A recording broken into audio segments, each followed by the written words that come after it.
EC నిర్వహించినటువంటి SIR విషయంలో అవకతవకలు జరిగాయని మమతా బేగం ఏమొచ్చేసి ధర్నా చేస్తోంది. ఒక సీఎంఏ ధర్నా చేస్తుంది. సరే, ఈ ఎస్ఐఆర్ అంటే ఈసీ చేతిలో ఉంటుంది కాబట్టి, ఆవిడ చేతిలో ఏముండదు కాబట్టి ధర్నా చేసింది. 2024లో కూడా ట్రైనీ డాక్టర్ మీద జరిగినటువంటి అత్యాచారం విషయంలో ఈవిడ తన కుటుంబ సభ్యుల్ని కాపాడడం కోసం ధర్నా చేసింది. కుటుంబ సభ్యులు అంటే ఎవరో తెలుసు కదా. ఆ రోజు 18 మంది రేప్ చేశారు, విచక్షణ రహితంగా ఆవిడని చంపేశారు. హాస్పిటల్లో జరుగుతున్నటువంటి అన్యాయాల గురించి అడుగుతోందని ఆ ట్రైనీ డాక్టర్ని చంపేసిన తర్వాత ఆ 18 మంది ముష్కరుల్లో 17 మంది ముస్లిం కుర్రాలు ఉంటే వాళ్ళందరినీ కూడా రక్షించింది. చివరికి ఆ సంజయ్ రాయ్ ఎవడో ఉంటే వాడిని దోసేశారు. వాడు నిందితుడే, కానీ అసలైనటువంటి నిందితుల్ని కాపాడి వీడిని లోపల దోసేశారు. 7,000 మంది రౌడీలను పెట్టి పూర్తిగా అక్కడ ఒక్క సాక్ష్యాధారం కూడా లేకుండా చేసి తర్వాత సిబిఐకి కేసు వెళ్ళింది. ఇలాంటి దరిద్రమైనటువంటి వ్యవస్థను నడుపుతుంది ఈ మమతా బేగం. లేదా ఇలాంటి దరిద్రం కాబట్టి ఆ వ్యవస్థ అలా తయారైంది. అంటే పశ్చిమ బెంగాల్ మనం వెళ్తే అది ఒక బంగ్లాదేశ్లా ఉంటుంది. అలా అయిపోయింది పశ్చిమ బెంగాల్ పరిస్థితి. నువ్వు భారతదేశం వెళ్ళావనే ఫీలింగ్ కూడా ఉండదు. ఎక్కడో డార్జిలింగ్ అక్కడ ఓకే ఏమో చెప్పలేను, కానీ మొత్తం మిగతాదంతా కూడా ఒక బంగ్లాదేశ్ పరిస్థితి అయిపోయింది.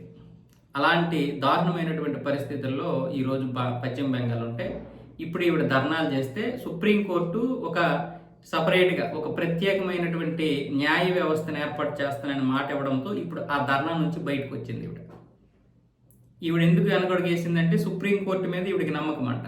రాజ్యాంగబద్ధంగా నడిచేటటువంటి సుప్రీంకోర్టు మీదే నాకు నమ్మకం అంటే మరి ఈసీ దేని మీద నడుస్తుంది? ఈసీ ఏమైనా ప్రభుత్వ ఆదేశాలతో నడుస్తుందా? ఈసీ కూడా రాజ్యాంగబద్ధమైనటువంటి వ్యవస్థే కదా. అంటే నువ్వు చేసినటువంటి అన్యాయాలని ఎవడైనా మాట్లాడితే మాత్రం నువ్వు భరించలేవు. నీకెవడైనా సపోర్ట్ చేస్తే మాత్రం వాళ్ళు మంచివాళ్ళు. ఇప్పుడు అక్కడ 1,93,00,000 ఓట్ల ద్వారా ఈవిడ ప్రతిసారి కూడా గెలిచేస్తా ఉంది. ఇప్పుడు ఆ ఓట్ల మీదే ఇప్పుడు ఈసీ దృష్టి పెట్టింది. అవన్నీ ఏంటి? ఒకటి, అక్రమంగా వలసదారులు, అంటే అక్రమంగా మన దేశం వచ్చినటువంటి వలసదారులు. 2, చనిపోయినటువంటి వారి ఓట్లు. 3, ఒకటి కంటే ఎక్కువ చోట్ల ఉన్నటువంటి వారి ఓట్లు. 4, స్థానచలనం చెందినటువంటి వారి ఓట్లు.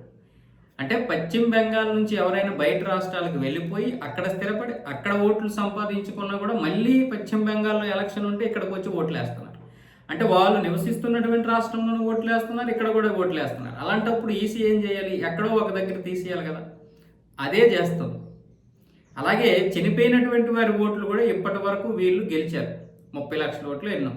ఇప్పుడు అలా చనిపోయినటువంటి వారి ఓట్లు అంటున్నారు, కానీ చనిపోలేదు, చాలామంది బ్రతికే ఉన్నారు. మీరు చనిపోయినటువంటి వారి ఓట్లు అన్నారు కదా, మేము ఇప్పుడు వాళ్ళని చూపిస్తాము అని అన్నారు. చూపిస్తామంటున్నారు కానీ ఇప్పటి వరకు చూపించలేదు. అంతేకాకుండా అక్రమ వలసదారులకు కూడా ఓట్లు ఇవ్వాలంట. రోహింగ్యాలకి ఓట్లు ఇవ్వకపోతే మమతా బేగం యొక్క కోసాలు కదిలిపోతాయి. మరి ఇంకా ఆవిడికి ఎక్కడ గెలుపు?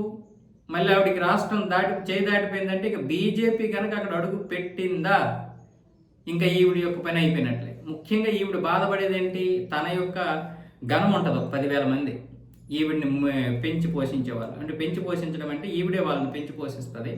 ఆ రౌడీ మోకలందరూ కూడా అంటే మెయిన్ ప్రధానమైనటువంటి అనుచరులు వాళ్ళు.